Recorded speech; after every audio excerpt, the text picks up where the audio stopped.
Ustalarımız var, olur mu?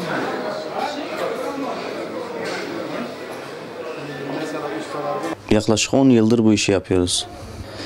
Son zamanlarda yaşanan bu bazı krizlerden dolayı altın son 4 yılın en düşük fiyatlarını gördü.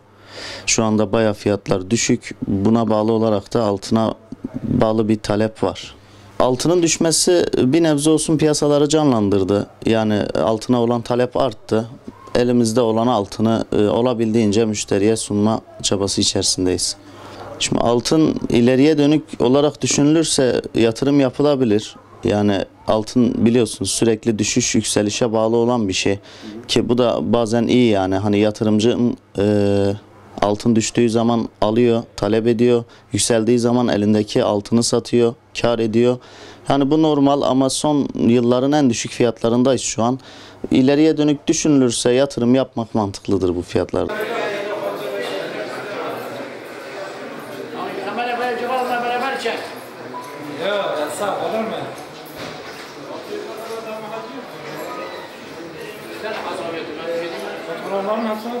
Altın fiyatlarının düşüş sebebi genellikle yurt dışındaki borsalara bağlı.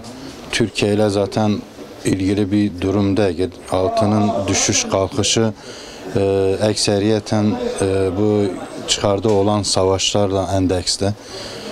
Gerek petrol fiyatları gerek döviz fiyatları yine baz alaraktan yapılan bir düşüş kalkıştır. Altın yatırımcısı için de şunu söyleyeyim. Uzun vade için iyi bir yatırım aracıdır ama kısa vade bir aya, 3 güne, 5 güne alınıp satılacak bir şey değildir. Altın alacak olan kişiler kısa vadede likitte kalmaları yani parada kalmaları daha mantıklı diye düşünüyoruz. Şimdi bu işin ehli olan kuyumcular için çok büyük bir etkisi olmadı. Çünkü biz genellikle sattığımız altın anında toptancılardan veya İstanbul'dan temin edip yerine koyabiliyoruz. Fazla bir zararımız olmadı ama bekleyip işte bekleyelim bir saat sonra düşer, 3 saat sonra yükselir deyip bekleyenler de tabii ki çok büyük zararlara uğradı.